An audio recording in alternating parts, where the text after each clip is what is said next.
اعوذ باللہ من الشیطان الرجیم بسم اللہ الرحمن الرحیم۔ سورہ انعام آیات نمبر 25 تا 32 میں وضاحت کہ ان میں ایسے لوگ بھی ہیں جو رسول اللہ کی بات دھیان سے سنتے ہیں، لیکن وہ گمراہی میں اتنی دور جا چکے ہیں کہ وہ سب نشانیاں دیکھ کر بھی ایمان نہیں لائیں گے۔ کفار کہتے ہیں کہ ہم مرنے کے بعد دوبارہ زندہ نہیں کیے جائیں گے، لیکن قیامت کے دن اپنی غلطی پر افسوس کریں گے۔ یہ دنیا کی زندگی تو بس کھیل تماشا ہے، پرہیزگار لوگوں کے لیے آخرت کا گھر ہی اچھا ہوگا۔ اعوذ باللہ من الشیطان الرجیم ومنهم من يستمع إليك وجعلنا على قلوبهم أكنة أن يفقهوه وفي آذانهم وقرا وإن يروا كل آية لا يؤمنوا بها۔ اور ان میں سے کچھ لوگ تو ایسے ہیں جو آپ کی طرف کان لگا کر قرآن سنتے ہیں، مگر ہم نے ان کے دلوں پر پردہ اور ان کے کانوں میں گرانی ڈال دی ہے تاکہ وہ سمجھ ہی نہ سکیں، اور اگر یہ لوگ تمام نشانیاں بھی دیکھ لیں تب بھی ان پر ایمان نہیں لائیں گے۔ حتى إذا جاءوك يجادلونك يقول الذين كفروا إن هذا إلا أساطير الأولين۔ حتیٰ کہ جب آپ کے پاس آتے ہیں اور آپ سے جھگڑتے ہیں تو وہ کافر یہاں تک کہتے ہیں کہ یہ قرآن اور کچھ نہیں، صرف پہلے لوگوں کی کہانیاں ہیں۔ وَهُمْ يَنْهَوْنَ عَنْهُ وَيَنْأَوْنَ عَنْهُ وَإِنْ يُهْلِكُونَ إِلَّا أَنفُسَهُمْ وَمَا يَشْعُرُونَ۔ یہ کافر اس امر حق کو قبول کرنے سے دوسرے لوگوں کو بھی روکتے ہیں اور خود بھی اس سے دور بھاگتے ہیں۔ دراصل یہ لوگ ایسی باتوں سے خود اپنی ہی تباہی کا سامان کر رہے ہیں، مگر انہیں اس کا بھی شعور نہیں ہے۔ وَلَوْ تَرَىٰ إِذْ وُقِفُوا عَلَى النَّارِ فَقَالُوا يَا لَيْتَنَا نُرَدُّ وَلَا نُكَذِّبَ بِآيَاتِ رَبِّنَا وَنَكُونَ مِنَ الْمُؤْمِنِينَ۔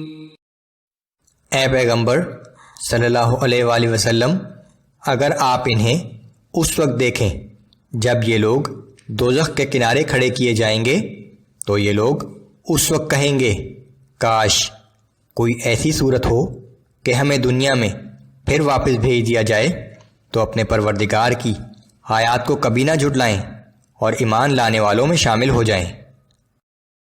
بل بدا لهم ما كانوا يخفون من قبل وَلَوْ رُدُّوا لَعَادُوا لِمَا نُهُوا عَنْهُ وَإِنَّهُمْ لَكَاذِبُونَ۔ دراصل جس حقیقت پر انہوں نے اس سے پہلے پردہ ڈال رکھا تھا وہ ان کے سامنے آ گئی ہے۔ اگر انہیں دوبارہ دنیا میں بھیج بھی دیا جائے تو پھر بھی وہی کچھ کریں گے جس سے انہیں منع کیا گیا تھا، یقیناً یہ ہیں ہی جھوٹے۔ وَقَالُوا إِنْ هِيَ إِلَّا حَيَاتُنَا الدُّنْيَا وَمَا نَحْنُ بِمَبْعُوثِينَ۔ اور وہ لوگ آج یہ بھی کہتے ہیں کہ ہماری اس دنیاوی زندگی کے سوا اور کوئی زندگی نہیں ہے اور ہم دوبارہ زندہ نہیں کیے جائیں گے۔ وَلَوْ تَرَىٰ إِذْ وُقِفُوا عَلَىٰ رَبِّهِمْ قَالَ أَلَيْسَ هَذَا بِالْحَقِّ۔ اور اگر آپ وہ منظر دیکھیں جب یہ اپنے رب کے سامنے کھڑے کیے جائیں گے تو اللہ ان سے پوچھے گا کیا دوبارہ زندہ ہونا حقیقت نہیں ہے؟ قالوا بلى وربنا قال فذوقوا العذاب بما كنتم تكفرون۔ وہ جواب دیں گے کہ بے شک ہمارے رب کی قسم یہ حقیقت ہے۔ اس پر اللہ فرمائے گا تو اب اس کفر کے سبب جو تم کیا کرتے تھے عذاب کا مزہ چکھو۔ قد خسر الذين كذبوا بلقاء الله یقیناً وہ لوگ سخت خسارے میں رہے جنہوں نے مرنے کے بعد اللہ کے سامنے حاضری کا انکار کیا۔ حتى إذا جاءتهم الساعة بغتة قالوا يا حسرتنا على ما فرطنا فيها وهم يحملون أوزارهم على ظهورهم ألا ساء ما يزرون۔ یہاں تک کہ جب اچانک قیامت آ پہنچے گی تو کہیں گے کہ ہائے افسوس اس غلطی پر جو ہم سے اس دن کے بارے میں ہوئی۔ ان کا حال یہ ہوگا کہ وہ اپنے گناہوں کا بوجھ اپنی پشت پر اٹھائے ہوئے ہوں گے۔ آگاہ ہو جاؤ وہ بہت ہی برا بوجھ ہوگا۔ ہر شخص کی موت اس کے لیے تو قیامت ہی ہے۔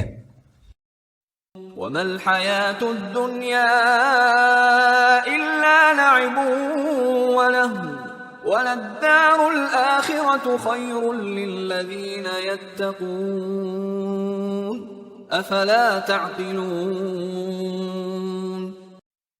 دنیا کی زندگی تو بس ایک کھیل اور تماشے کے سوا کچھ نہیں، اور اللہ سے ڈرنے والوں کے لیے آخرت ہی بہترین گھر ہوگا۔